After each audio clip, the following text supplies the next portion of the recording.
I'm absolutely delighted to be with you and to share the experiences from my work with our team at BE Works. Well, let's get started. We have so much to talk about. So the key theme for this year's conference is behavioral insights for changing climates. And I couldn't agree more that this is the topic to discuss right now. We certainly find ourselves in an era of changing climates, but it's in many more ways than just one. Over the past few years, we've seen an unprecedented rise in extreme weather events across the globe, with droughts and floods, forest fires. We've seen also unparalleled civil unrest and a renewed sense of urgency about achieving diversity and inclusion in society, brought on by such tragic events as the killing of George Floyd. And of course, let's not forget the pandemic, which has completely transformed how we are here together today, how we live, how we work, how we think. It's fair to say that COVID-19 has brought on changes that seemed almost inconceivable to us, at least just a year ago. But in many ways, it's also accelerated a number of pre-existing trends in business and society and brought them to the forefront of how we think about our future in a post-pandemic era. I'm aware that most of you in the audience will be researchers and practitioners of consumer psychology. And the reason I'm thinking so broadly about this topic of changing climate is that many of the changes we now have to deal with and the challenges that they present are highly relevant from the perspective of consumer psychology.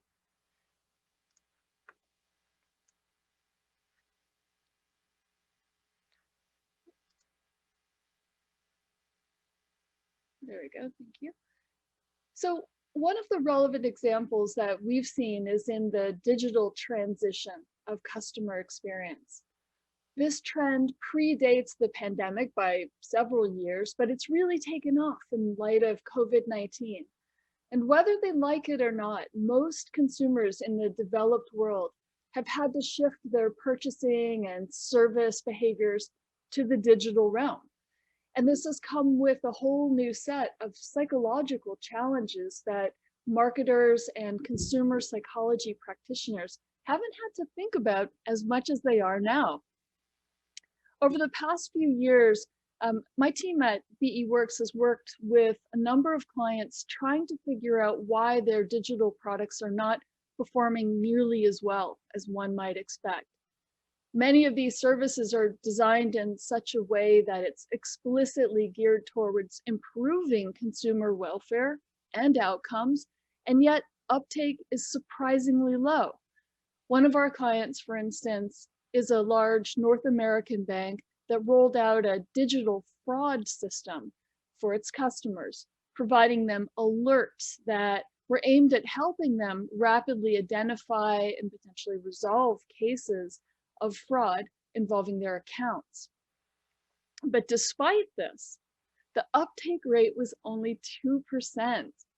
So we had to help them. We had to help them identify that trust and avoidance issues were at play, and that maybe using something like a multi-channel approach to communicate with customers would help them realize that the threat was both legitimate and urgent. Another one of our customers, also a Fortune 500 insurance company, was struggling with high defection rates from prospective customers through their online e-commerce purchasing channel. So customers would go through like this kind of 20-minute long process involved with getting a competitive insurance quote, and then they could buy it online. But what they found was, despite the arduous task of punching in all of that information, just when customers approached the final screen, they would back out of the whole process. And many of these individuals would then phone the call center, repeating all of the same information just to request a personal conversation with a human.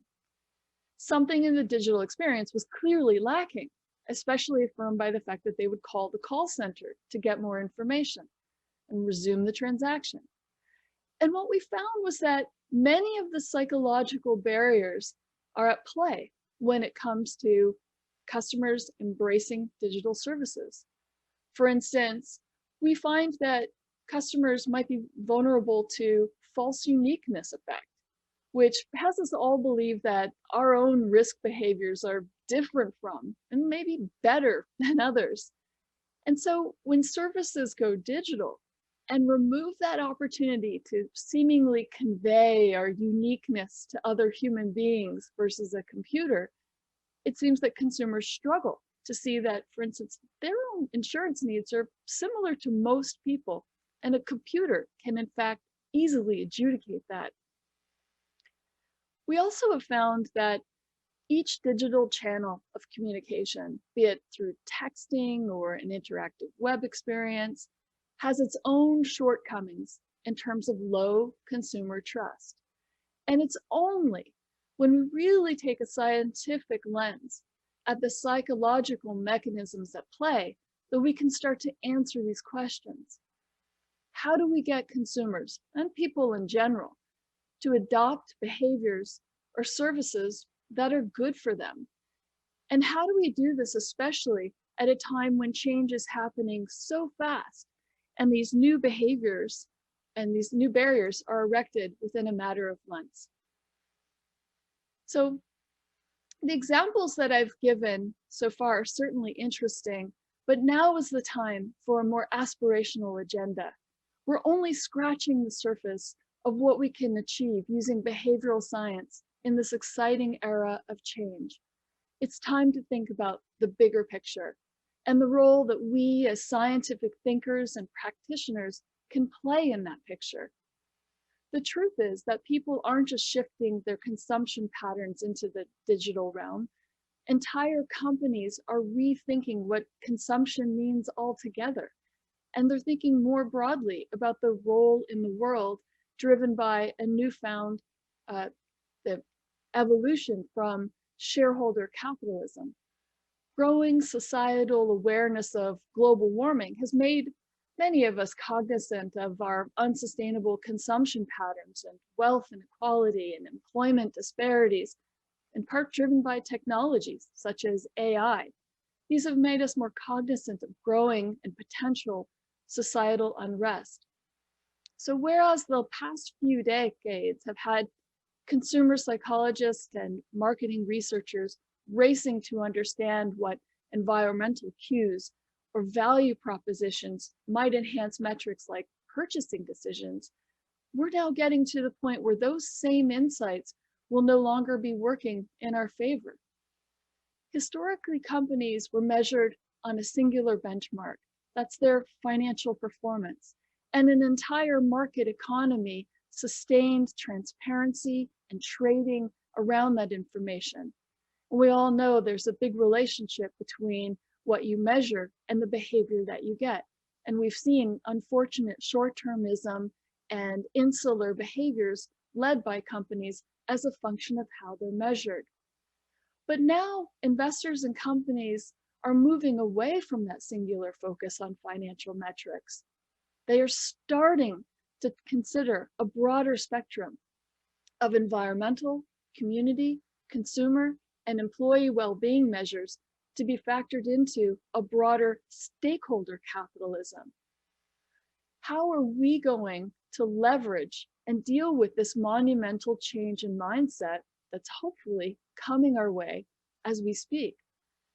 For consumer psychologists and behavioral scientists, this is an immensely important question to consider. How do we support and enable companies that want to play a broader role in society? People who want to prioritize having a higher purpose in community and the environment. Well, what makes a brand successful in what some psychologists and business leaders refer to now as a post-consumption economy? We need to think about these things not only from the perspective of wanting to find ways to navigate this challenge, but also because creating a world where such behavior change is easy offers us a chance to craft a better world, one that is tuned to the psychology needs of human beings as well as the needs of our environment. This is something that I hope you as practitioners and psychologists think about as you ponder your role in the future of humanity, because there never really was a better time for us to rethink what it means to be a good leader, a successful business, or a thriving society. And we really need to go beyond thinking about exciting nudges that we can implement to boost engagement with an app or email, or just to promote purchasing decisions. We should think about the ways in which behavioral insights can help us achieve something bigger than that, to construct the world we want to live in. As human beings, we don't inhabit a vacuum. We live in a complex ecosystem where we play the roles mutually and collectively as consumers, as producers, as members of our communities and our environments, and leaders. And I would argue that success means empowering ourselves to be the best version of humanity we can be for the sake of all stakeholders. I'm a huge advocate of the work being done by nonprofit research firm Just Capital in helping the public to hold businesses accountable in terms of how they deliver on the needs of all stakeholders. It's been about a decade now, and they've been conducting an annual survey aimed at tracking the mindset of the North American public and hearing what it is that they think leaders should be thinking about as they aim for success. Issues include employee welfare, commitment to sustainability, diversity and inclusion. These are the items that keep resurfacing as crucial priorities, especially over the past year. But these issues are not just relevant to corporate leaders. They're central to us as human beings. And they're so enormously consequential and complex. But that doesn't mean that we, this group, should shy away from fixing them. Indeed, this aspiration to improve society was there from the earliest days of behavioral sciences. And we need to pick that torch right up. When thinking about how best to convey this message, I was drawn to the words of Joe Kamen, who played a pivotal role in establishing the Society for Consumer Psychology back in the 1960s. It was then known as Division 23 of the American Psychological Association. In some of his published thoughts, Joe wrote, "By understanding our ancestry, we are better able to make more considered choices of whether we should simply nod farewell to the past, build on it, or rediscover its strengths. And we can achieve better self-definition." So in that spirit, I think we should look back at the ancestry we have as behavioral and psychological scientists, rediscover that spark, and take it with us to new heights. When behavioral economics first emerged as a scientific discipline, it was used as an amplifier for traditional economic approaches to shifting societal behaviors. Policy leaders had spent time playing around with the idea of sin taxes to disincentivize behaviors that were considered bad because they ultimately cost society or the individual. These taxes were targeted at habits such as smoking and alcohol consumption. But traditional economic approaches had limited efficacy, in part because they were premised on an unrealistic and, frankly, as we appreciate now, an inaccurate model of how human beings make decisions and how they derive value from the goods that they consume. Our own practice at BE Works has come against these sorts of issues. For example, with utility companies trying to leverage price premiums to disincentivize households from consuming electricity during peak periods. But price levers don't work the way we think they do if they're administered without an understanding of the psychology of value perception and decision making. And once policymakers and behavioral scientists alike noticed how effectively behavior could be swayed once traditional approaches were supplemented with timely and behaviorally informed tactics, this has triggered a storm of interest in the concept of nudges as a means of optimizing human behavior. In some ways, we've now become so enamored with the scientific mechanics and effects of nudges that we seem to have forgotten the original spirit of behavioral economics more broadly, the spirit of tackling big and complex challenges for the betterment of humanity. Our focus on studying the nitty-gritty details of nudge interventions is creating a situation where we're becoming less aware of the bigger societal questions that we can grapple with and the bigger tools we can bring along in our service, in the service of our efforts. For instance, if we want to tackle the obesity epidemic in the Western world and focus nudging towards healthier behaviors by encouraging them to make social commitments, change around supermarket displays, bring healthier options closer to higher, eye level, we're forgetting the bigger choice architecture in which their behaviors play out. For example, corn syrup is widely subsidized by the state, especially in the United States, and it's an ingredient in anything and everything from bread and crackers to ketchup and even in my oatmeal. As scientists, we cannot afford to look away from our responsibility to improve humanity and to consider the big questions and the big tools at our disposal. And by tools, I mean things like taxes and regulations. Now, of course, we know that these measures don't work in isolation. This was precisely why behavioral economics was brought in to help tackle social issues in the first place. But the quest to improve human welfare isn't about running the perfect randomized control experiment and isolating the single most effective component of an intervention. It's a complicated endeavor that we can and should aspire to achieve using all of the means available to us. This sentiment is currently being voiced by behavioral economics advocates and practitioners all around the world. Let's consider the words of Michael Halsworth, the managing director of the Behavioral Insights team, in an article in Behavioral Scientist Journal, where he talked about his hopes and dreams for behavioral science for the next decade.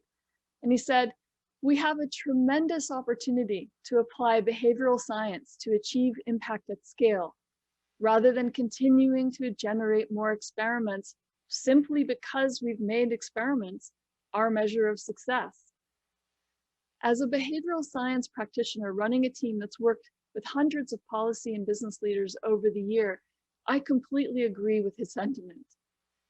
And I want to elevate it. We need to remember that transforming human behavior isn't just a matter of applying behavioral insights and giving people timely nudges.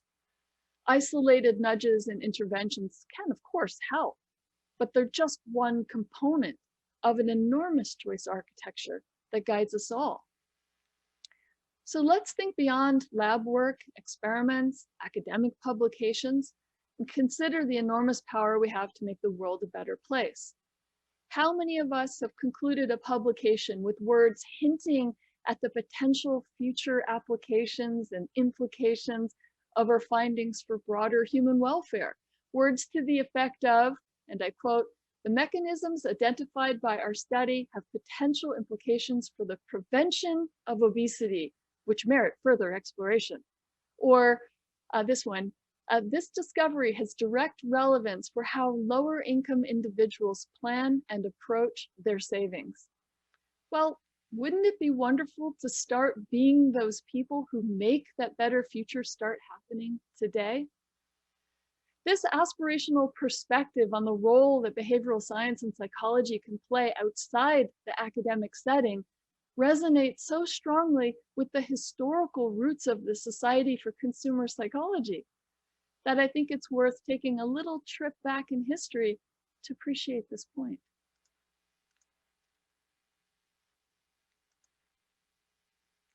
In preparing for this talk, I had the pleasure of reading some of the reflections of past SCP presidents. One of the many words that struck me were those of the 1979 President William Wells, who talked about the birth of what we now know as the SCP, originally Division 33 of the APA. The proposal to launch this division was initially put forward by a small number of, shall I say, bold psychology PhDs interested in working towards establishing a subfield of consumer psychological research with genuine applied potential. The proposal, however, was met with a high degree of resistance from within the APA, driven by the perceived issue of these psychologists having links with industries and business. According to Wells, their work and applied links were considered unholy, second only to original sin. But the consumer psychology advocates amongst you persevered, and Division 33 was successfully established, though still unholy and still small, in the words of Wells. You could see that rogue spark, the desire to unashamedly be applied scientists there in the early days of the SCP history.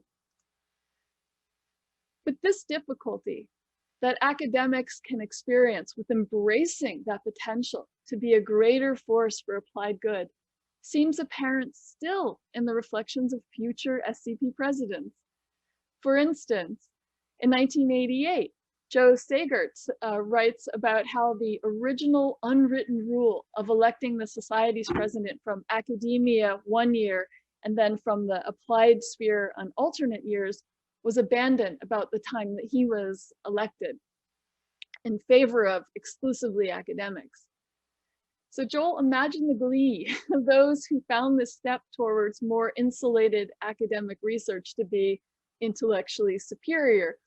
And when he wrote, "Good," says those who want the rigor and decorum of scientific psychology to serve as the benchmark for the discipline's development, and who even may be uncomfortable pursuing research that might address the, cringy voice here, business person's task.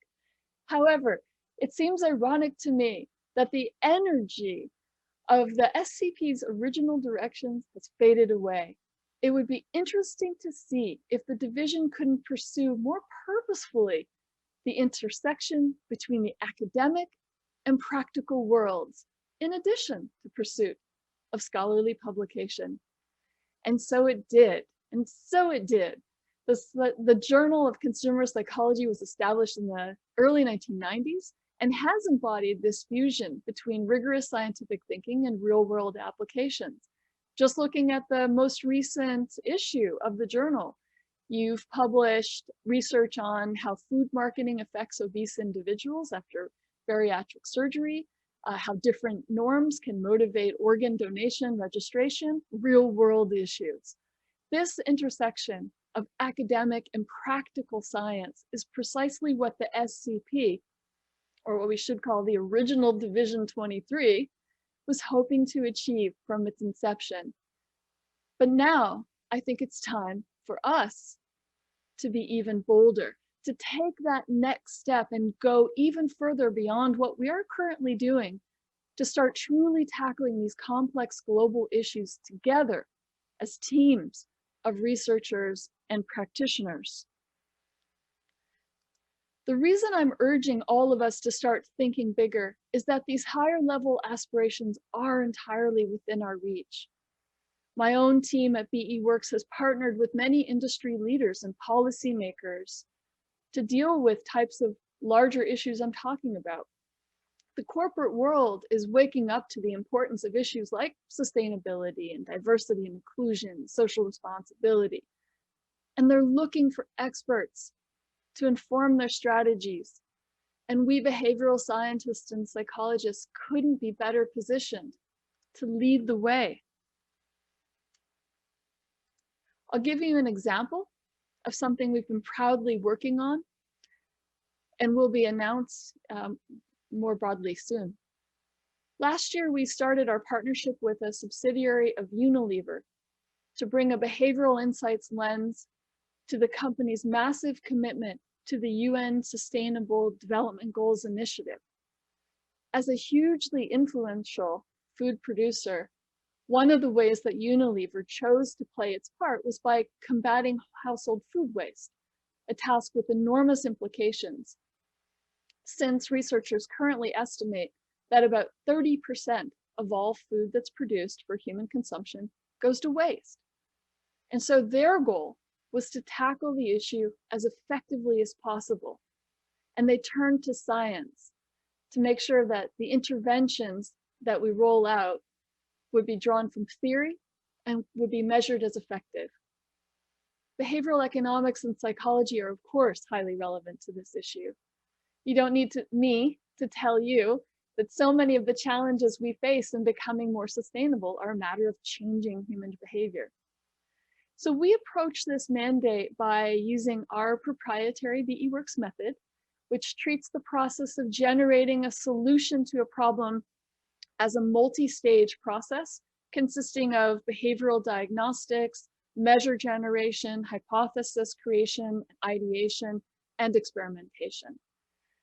Our team started out by conducting a thorough literature review and engaging with key stakeholders such as heads of household, who were the main target of Unilever's food waste reduction efforts. The goal was to get at the question of, what is it, psychologically speaking, that drives people to waste food? Lots of companies in the food industry have tried to use their intuition to get at the question and the answers. For example, LG and Samsung are rolling out lines of refrigerators that have interior monitors that look at the levels of your milk and your cheese and how those things stay in the refrigerator and make sure that we use those products up. But this assumes that the main problem with food waste is an inability to notice our leftover foods, which may not actually be the root cause. Our research has revealed that while it's definitely a factor, the single biggest predictor of household food waste is actually feeling like you don't have the time or energy to think of ways to repurpose the food that you have left over. So if you've got a few aging tomatoes and some mushrooms hanging around in the fridge, what do you do with them? That's one of the greatest barriers to food use. Soon these results will be published, and the results of our surveys and a massive in-field RCT. We're actually just unfortunately days away, so those slides are not included yet. But I can't wait to share more. And we will be working towards academic publication on that research. So I look forward to your review. The projects in our portfolio demonstrate that we can combine scientific thinking with commercial and industrial partnerships for the good of humanity, just as was the original intention of the SCP. And I'd like to give you one more quick example, although there are literally over 250 that I could pull from our portfolio to illustrate my point. Okay, this year we're collaborating with a cross-functional team of academics and industry partners in Mexico to create behaviorally informed strategies for battling the obesity epidemic. It's a huge question. How do you change society-level habits with respect to something as fundamental as health and food?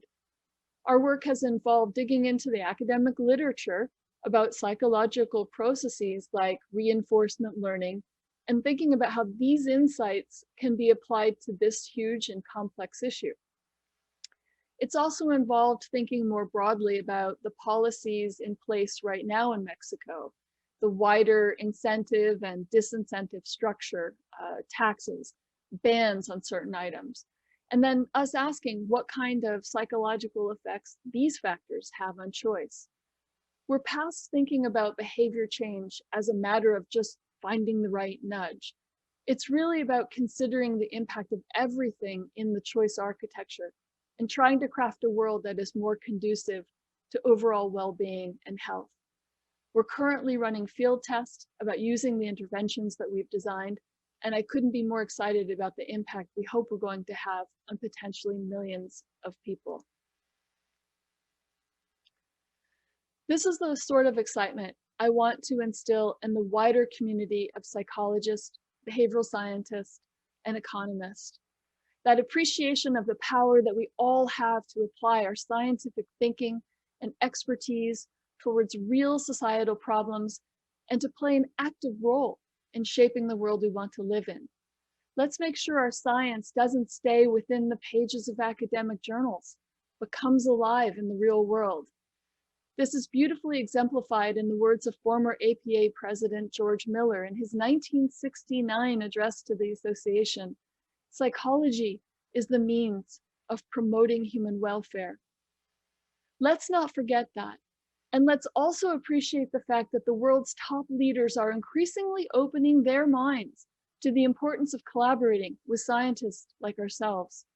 Only a few weeks ago, the White House released a memorandum setting out the administration's agenda of pursuing evidence-based decision-making rooted in science and data. Its heavily science-focused language is science, facts, and evidence are vital to addressing policy and programmatic issues across the federal government. Agencies' evidence-building plans shall include a broad set of methodological approaches for the evidence-based and iterative development and equitable delivery of policies, programs, and agency operations.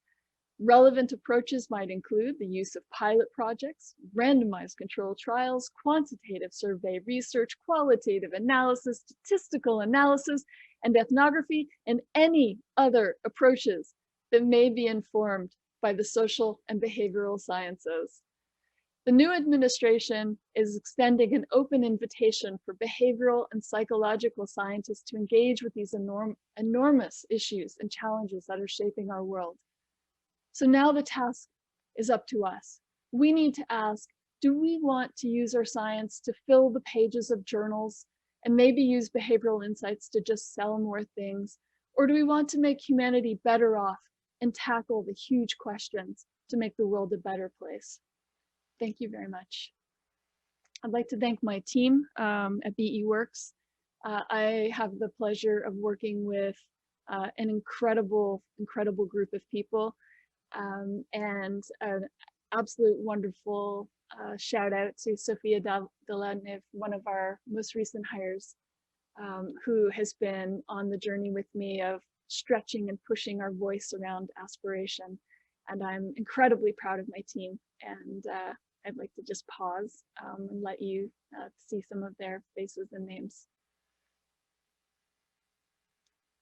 Thank you very much.